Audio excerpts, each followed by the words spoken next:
Welcome to the Freedom Fridays podcast. With me, your host, Pete Clark, the Whispers guy. Work seems to expand to the time that we give it. And I've been investing my time, occasionally on a Friday, to explore how we use our time, our energy, our attention, and the impact it has on our identity. I've been exploring over season 1 some of the mindset shifts in the handcuffs of I have to the freedom of I choose to. And I've shared some conversations, some tips, some tools about how you might want to invest your own time, your own energy, your own attention. How you might want to, if you choose to, make some changes to your identity. How you might have freedom from I have to and design a life around I choose to. If that's of interest to you, then this is the podcast for you. In season 2, I'm going to be exploring some experts and asking them what freedom means for them. And trying to help people work to live and not live to work. Trying to help people add life to their years and not just years to their life. So let's dive on in, and here's season 2. Welcome to this week's edition of Freedom Fridays podcast.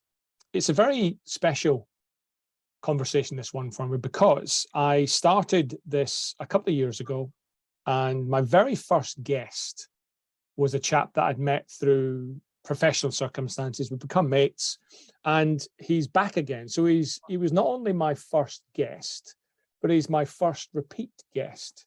So please welcome back to the conversation, Alex Moffat. Hello, Pete. I'm really pleased you called me a mate there. That's good. Tick. What else would you be? Thanks. Appreciate it. No, it's really good to have been the first one. I remember, what was it, 18 months ago, maybe? Something like that. And yeah. I think we were recording it in a car park near the beach. We did. We'd had breakfast. Which sounds pretty dodgy, 2 blokes sitting in a car talking to each other at the beach. But anyway, we made it work. With a microphone strapped on me.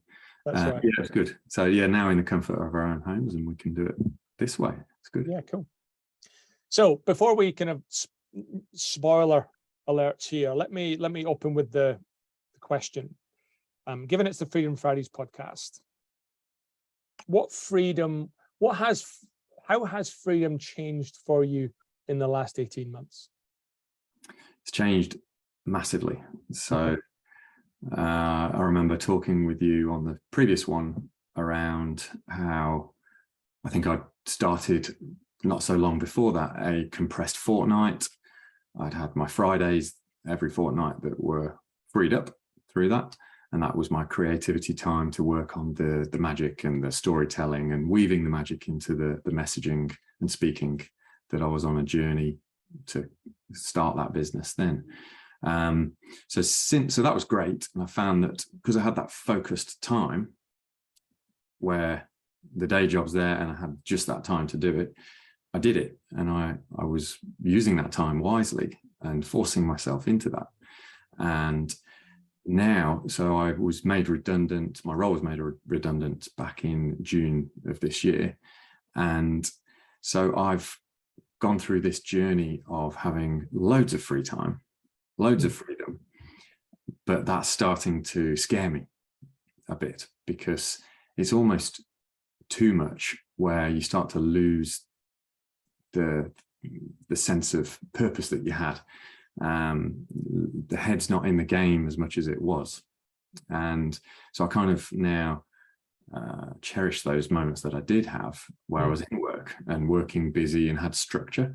So I found that I've got less structure when I shouldn't. I should be still having my own sort of creative structure, but I guess through years of being in the same sort of organization, similar roles, then you create a way of working, and I'm still trying to find that way for myself. So there's that aspect of it. There's just more freedom.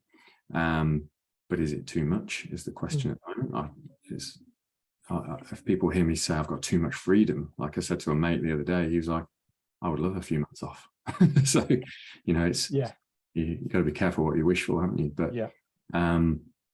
I basically am now in this journey where I'm looking for a full-time opportunity but I'm also using the time when I can balanced out to develop more of this magic speaking business. Mm-hmm. But I could be doing it a lot better. I feel I'm not, even though I've got all the time in the world, I'm not using it as wisely as I did when I had concentrated time. It's very easy to get distracted and live a way of life that I am at the moment. So that's where I'm at with freedom. So a little bit scared of it right now. Interesting. Thank you, first of all, so much for sharing that, because I think it'd be very easy to be in your situation and put on this mask of it's great, it's awesome, I get to spend time with the kids and the family and, do bits and pieces and yet I think for most people, after a large portion of our lives working, which for most people that's the case, to suddenly be given, perhaps through no choice of your own, the freedom not to. The thought is probably nicer than the experience sometimes. Apart from the first few weeks and days where it's a little bit of novelty and it's nice and you can, what am I going to do today? As you say, it goes on and on and on, and it becomes too much of a good thing. So I really want to just acknowledge and thank you for being willing to share that. Yeah, no, you're dead right. It was great in the beginning. I've had a holiday in Fiji, enabled all that sort of stuff. But yeah, time with the kids. So when I do get a job, I'll probably be missing this. Yeah. I want to pick up on a couple of things, if I may, that I've heard over the years, and I wonder if you'd be willing to share your perspective. And it was one of the first things you said, actually. You started by saying I was made redundant, but then you corrected it to that your role was made redundant. That's right. Which is an interesting and sometimes a very difficult distinction to make, particularly when it happens to yourself. Can you maybe just share your thinking about that? And was that an easy distinction to make? Did you come to that conclusion quickly? Has that been over time you've accepted it's the role and not yourself? Or is this, do you still harbor a little bit of fear and anxiety? Maybe it is me. I think it's a mixture of, you yourself get impacted. So it becomes oh my God, my world's changing. Everyone else, my family's world, therefore changes slightly. And it's a bit of a saying, sort of made redundant, But I was actually, when I posted on LinkedIn once about it, someone corrected me in the comments on it, very respectfully as well. And they were dead right that it wasn't me. And it was a bit of a comment on, I shouldn't be so hard on myself. It's the role. And so but I've still in my head, obviously got it, the previous narrative, but that was triggered at that very moment that I said it and hence corrected it. Yeah. So I understand that it's the role, but yeah, it's one of those things that's sort of just built in how I've said it, I suppose. Yeah, you and I think many people, and if I, extend the distinction, I think over our lives, the many roles that we play, they become redundant. Or do they just change in color and hue and shade? So I'm at this stage now where my kids are no longer at school. So that's probably, 20 years of school-aged kids. And the role that I played in being a father of kids at school is now redundant. But interestingly, I don't see my role as a parent as redundant. The hue, the color, the shade has changed. Yeah. And yet I'm not mourning necessarily the loss of the school age father role redundancy. But interesting, if I was in your situation, and I feel it in some ways because I'm an external consultant, I really only get paid to turn up and what my thinking is, etc., etc. If suddenly I go through a quiet patch for whatever circumstances, it's like, oh, hang on, Pete's now no longer important.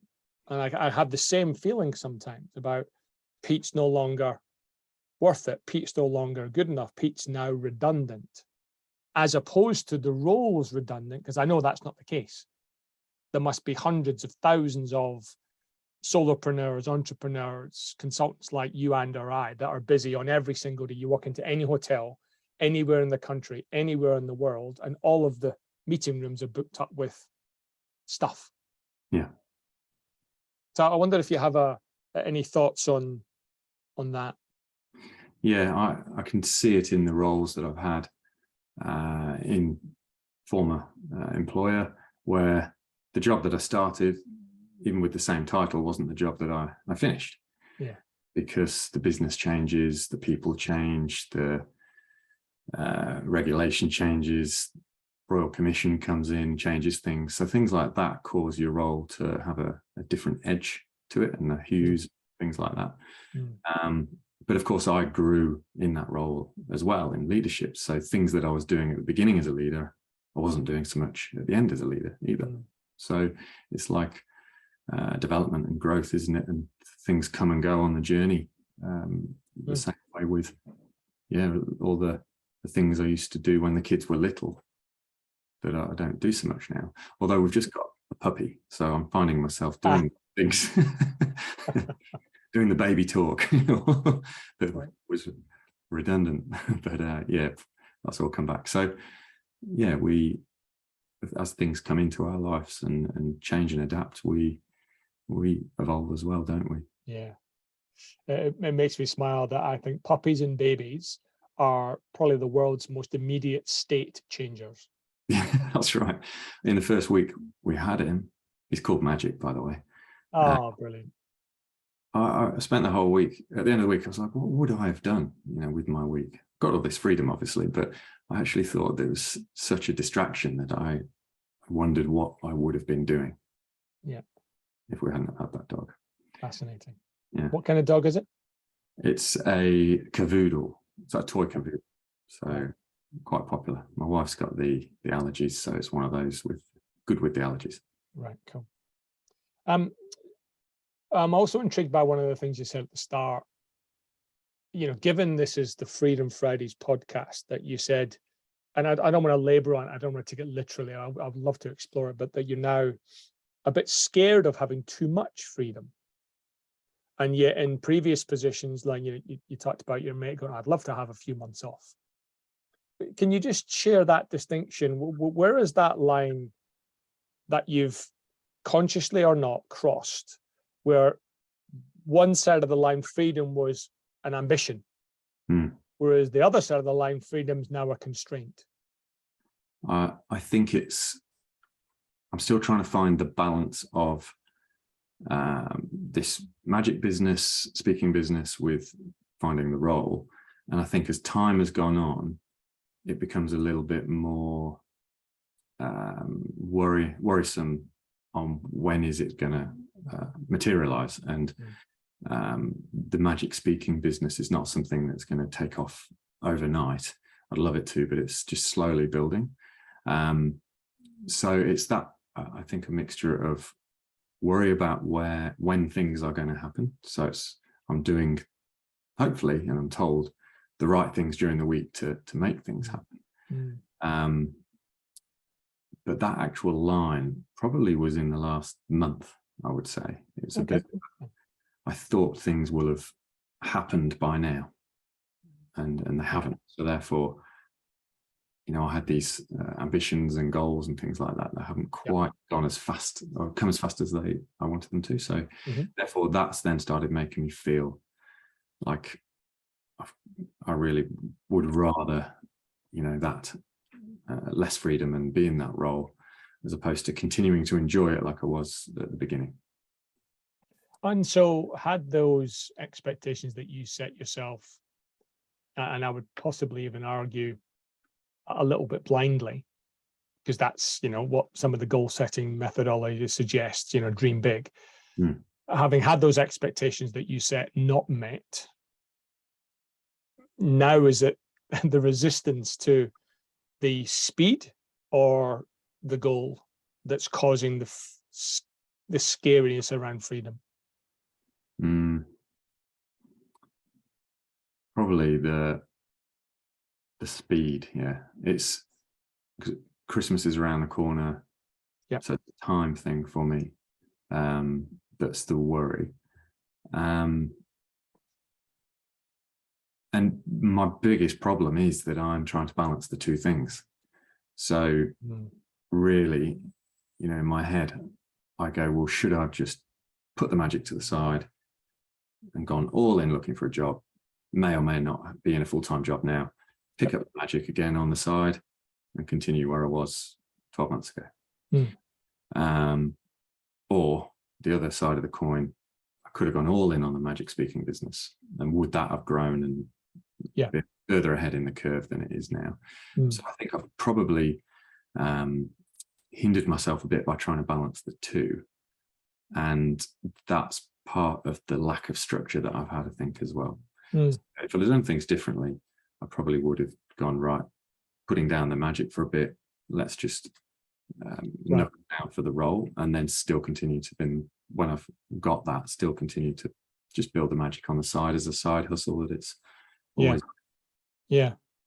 And whether it's, the two parameters that you're juggling, I think most people face that dilemma of trying to balance the yin and the yang, the personal and the professional, the current job and the side hustle, the personal life and the work life.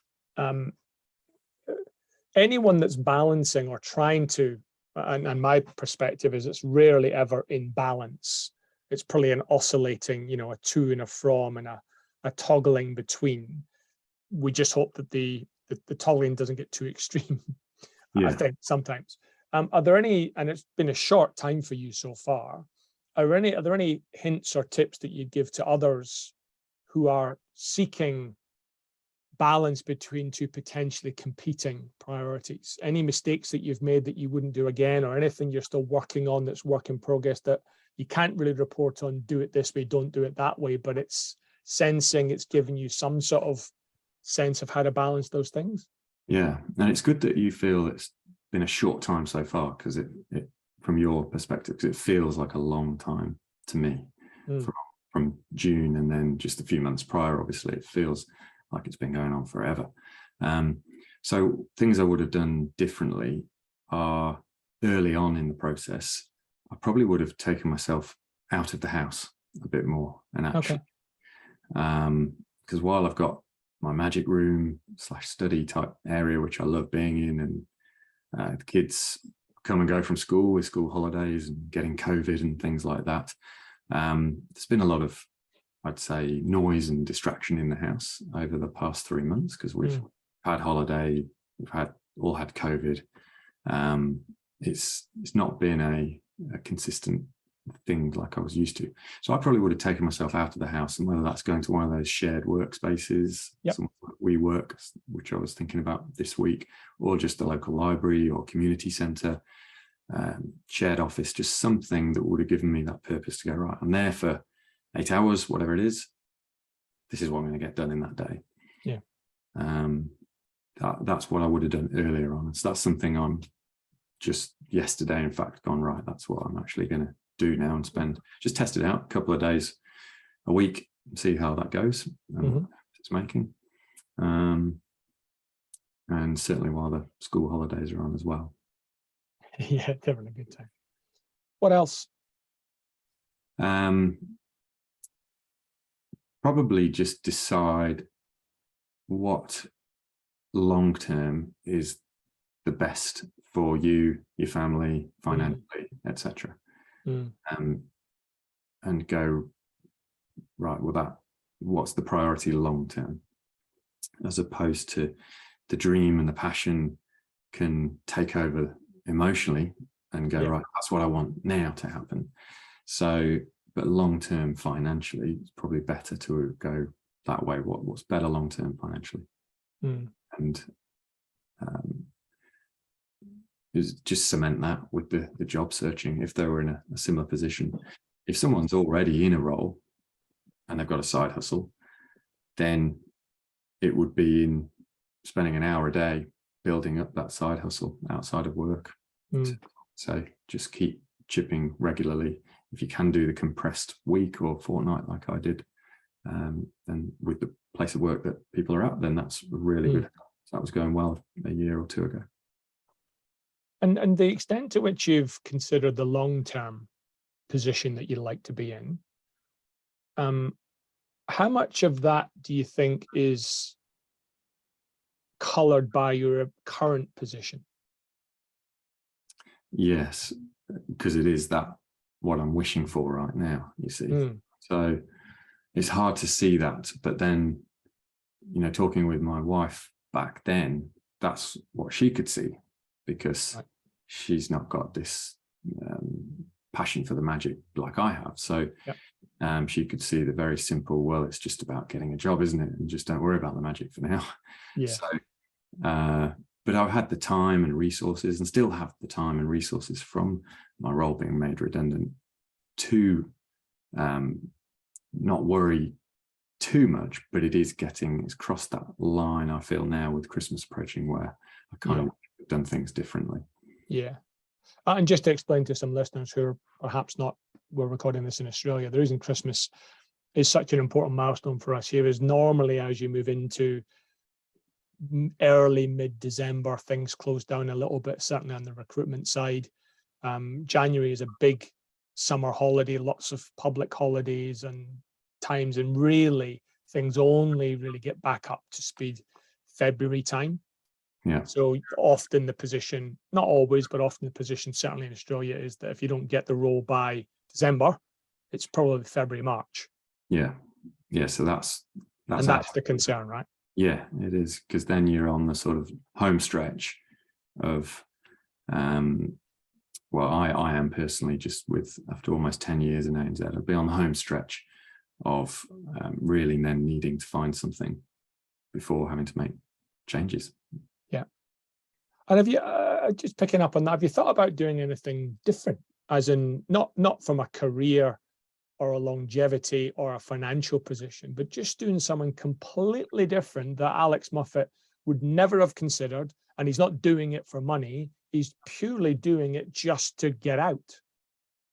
I'm trying. Well, the only thing I've added to my life that's new recently is a course that I've started. So that's to grow me and upskill me. But it's not wildly different, but it's in the Neuro Leadership Institute, so the brain-based coaching. So I have used some of the career training funds that I was given to go on that, or be able to join that and do that. So that's to help me grow as a leader in a leadership role, but also leadership coaching. So it's about the neuroscience of coaching and tapping the emotions and the solutions focused coaching. So that's something that I'm doing where I'm feeling like I'm making progress on something while I'm not in the actual career.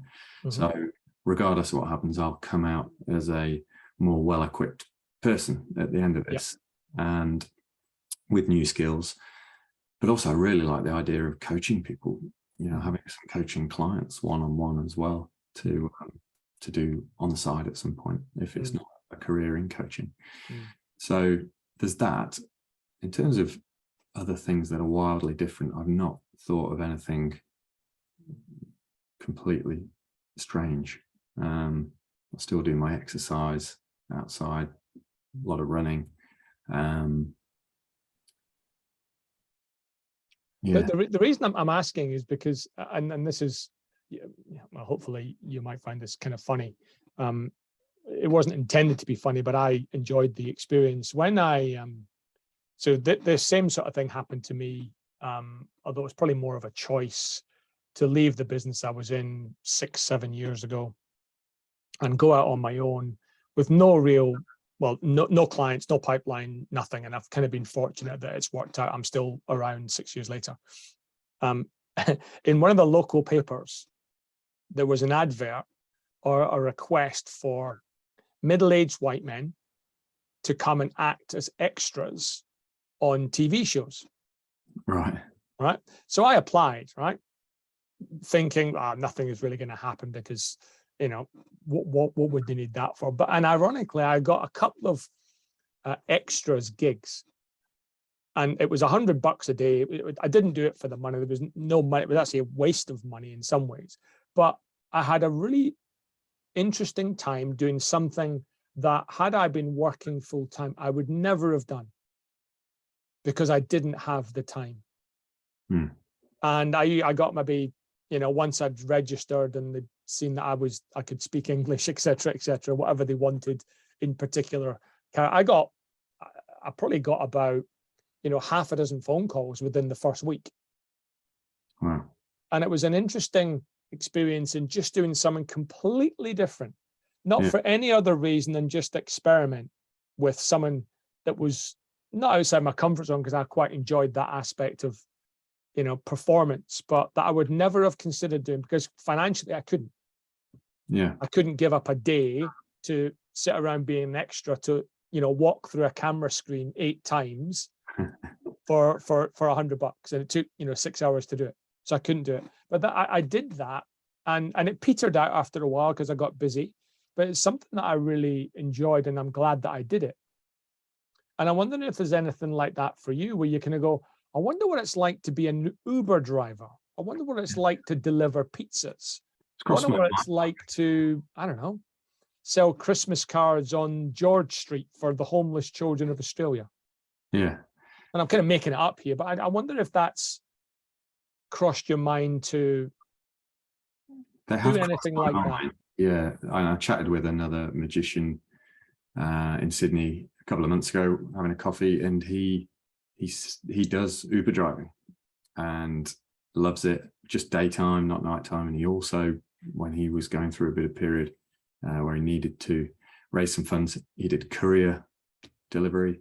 So things like that, Uber driving has obviously it's come up as a conversation, but I don't feel I'm at that point just yet. But it might be just something where you meet people that can then make a difference in your life. So while making money. I have to clean my car a fair bit there. I wonder if there's an opportunity for you using your magic somewhere. Yeah.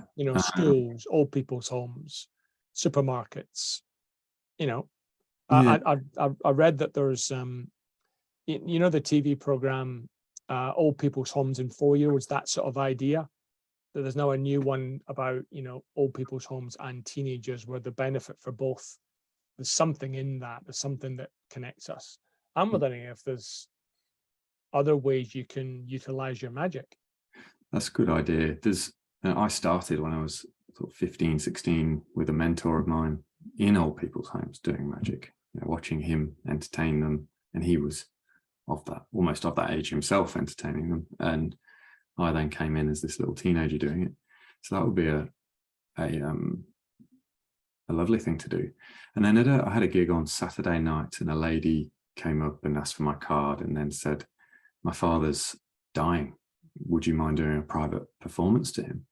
And I said, of course. So, and that's something where while I was driving home, I was thinking, there's no way I'm going to take a fee for something like that. This lady asks for a card and would like me to do that, then I just would feel really good. If someone who obviously loves magic is not very well, then it'd be a great way of giving some joy to someone, something that they love. So just little things like that I probably need to think about more and get out and do. So thank you for sparking. Well, and this is not a conversation really. I read recently that if you're feeling a bit meh on the inside, then get outside.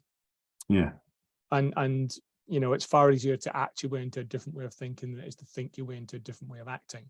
So just getting out and doing stuff, just as you say, whether it's the working or the connecting or it just offers a different energy and a different perspective to one where, in your situation, the walls feel like they're closing in. That's right. And that's part of the going to a workspace or a library to do work, is to just get out of the daily monotony that it feels like of going through the rigmarole. So, but that could be an extra little thing that I slip into the day and go and visit some people and show a bit of magic and see where it takes me. So do you mind if we pick up on that? Obviously, you've had some time now, more concentrated time working on your magic. What have you learned about magic in the last few months? I've probably learned more around other things that I'm trying to relate magic to. Okay. That then probably in turn gives me some insights into magic. But I've learned that it is hard. I've spent a year and a half or 2 years close to designing stuff and creating stuff, and I filmed some new things yesterday that one of them put out today, using sleight of hand. But again, it's always the metaphor. And so it's often I get my inspiration from outside of magic to then make the dots in my brain go, I could use magic with that. And the one today was around acronyms. And what's the one I did today? It was team. So together, everyone achieves more. Okay. So I'd seen it on a LinkedIn post. There was a whole list of them. So I've got a whole list of different videos that I'm going to do.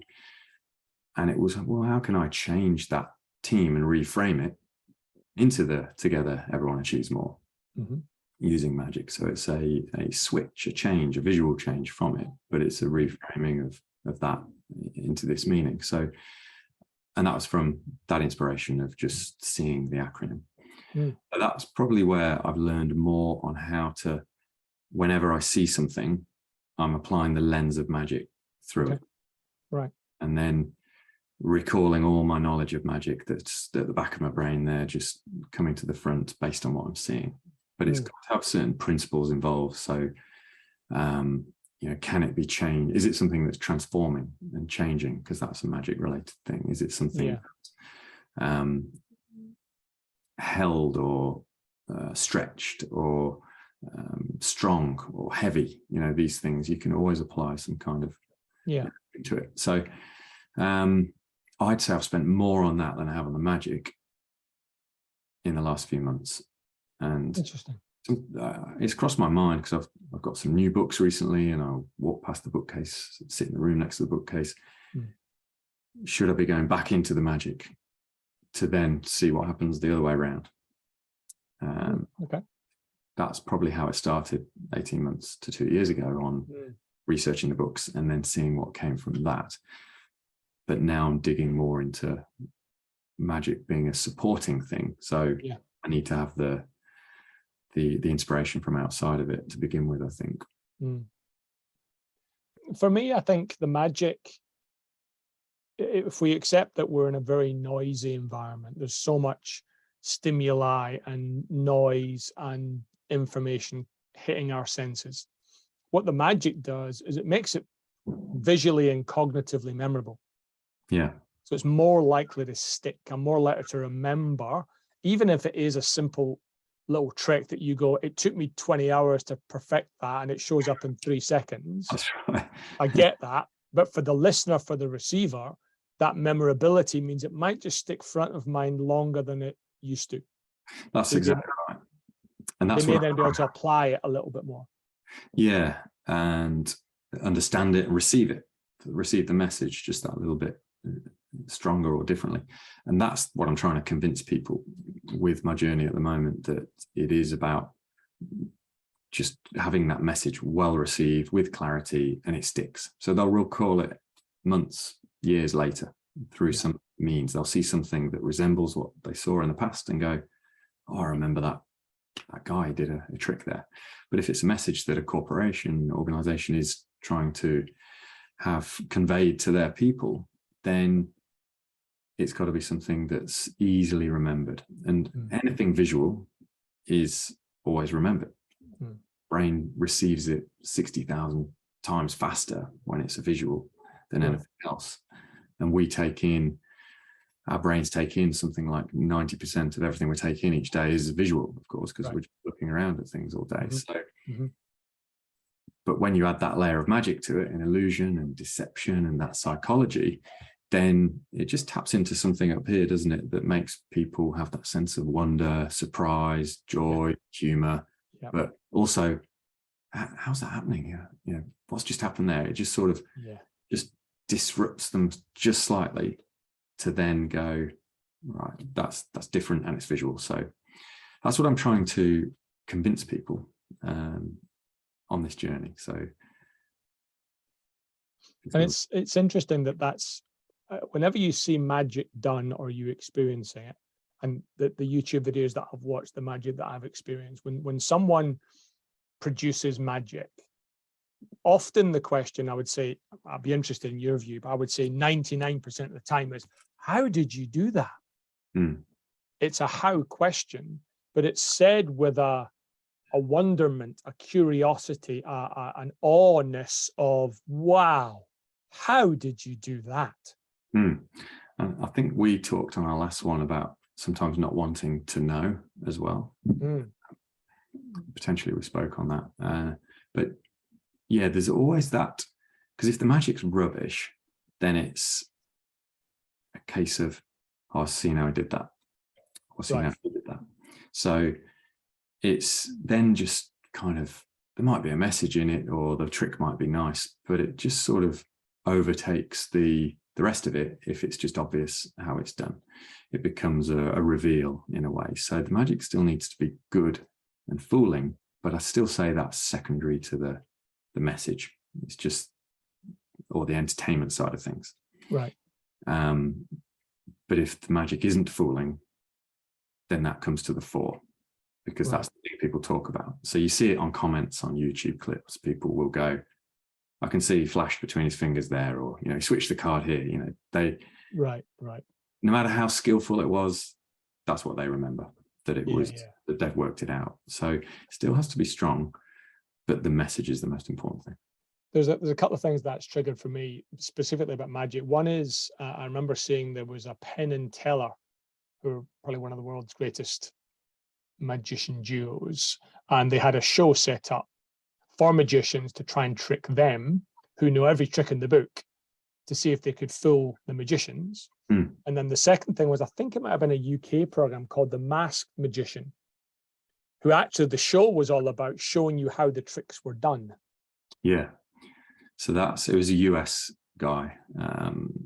He was called Valentino, the masked magician, eventually unmasked. But yeah, that's quite old, that show now. It must be at least 20 years old.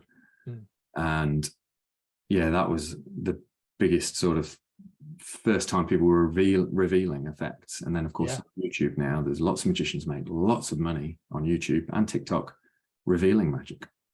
Right.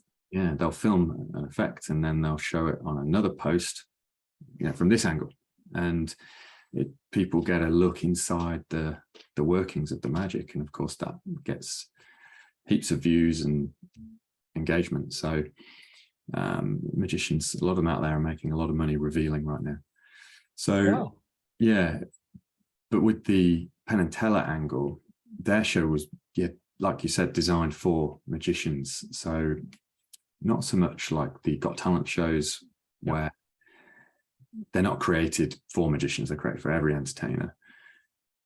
The Penn and Teller show, the Foolers show, is very respectful of magicians because it's Penn and Teller's baby, that show. So they get to do their act and have it filmed and produced exactly how the performer would want it to be, because it's all about the magic and the integrity of that magician. So if they happen to fool them, then, you know, they love it. But if they don't, the magicians just love being on the show.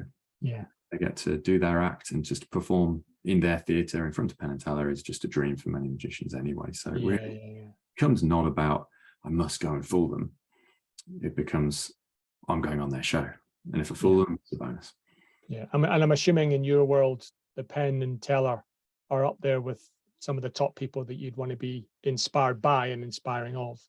Yeah, definitely, they'd be up there. So I went to see them. They were at the Opera House a few months ago. So took my 3 children to see Penn and Teller, and it was brilliant. First time I've ever seen them live. I've seen them for many years on TV. Yeah, Copperfield's still up there as my favourite, and David Blaine, and then Penn and Teller will be up there. Right, very good. Alex, I'm conscious of time, so maybe a couple of final questions from me. In your current field of freedom that you have, what's the best thing you've done with magic?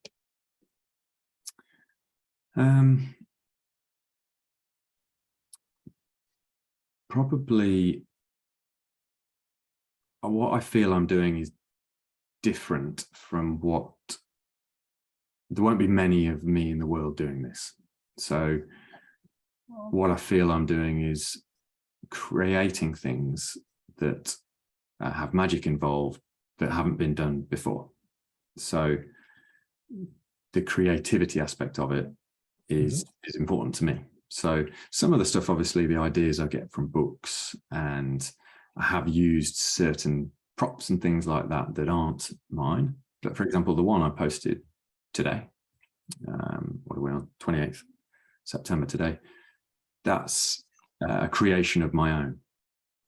And the idea of the acronym, obviously, that we talked about, team, that's not mine. That comes from whoever created that originally, who knows. But the idea of creating that into an effect with sleight of hand did take probably more than 20 hours of practice on that one. For, I think it's 16 seconds, the video is, and that's mine. So it's creating things that haven't been done before in that way.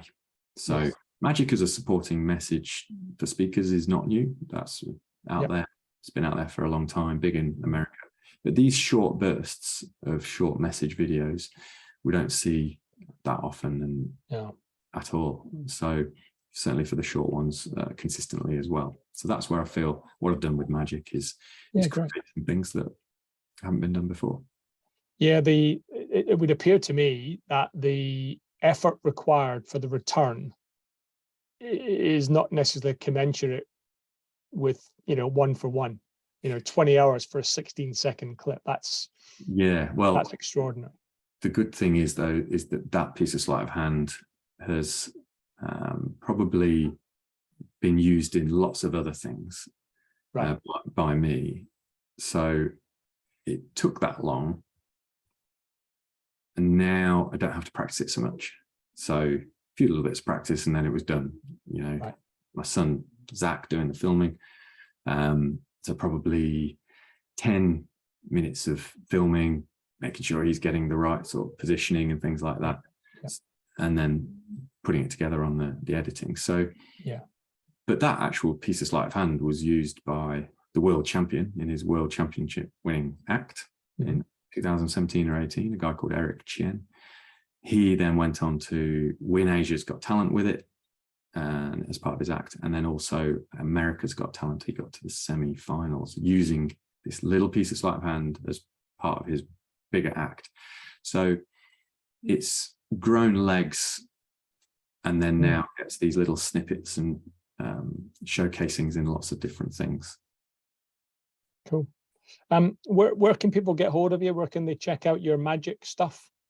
So on LinkedIn, my profile there, and my website is alexmoffat.au. So I've managed to get that .au thing that was new now in Australia. And that's got the speaking side of thing, is that website. And there's some videos on there. But on the LinkedIn profile, you'll be able to see lots of examples on there of little videos that I've made that I've got on my featured section.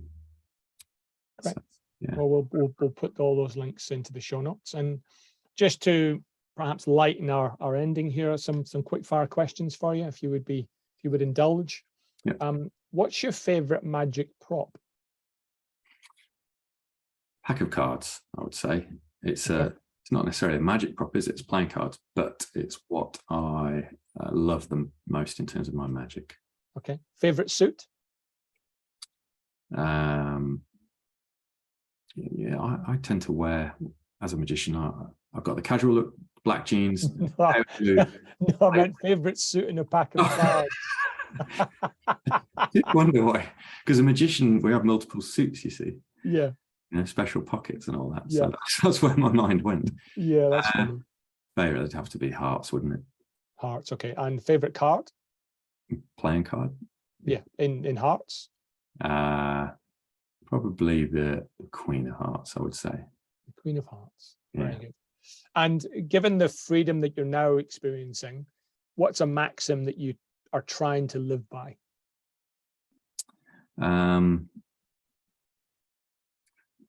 Just continue to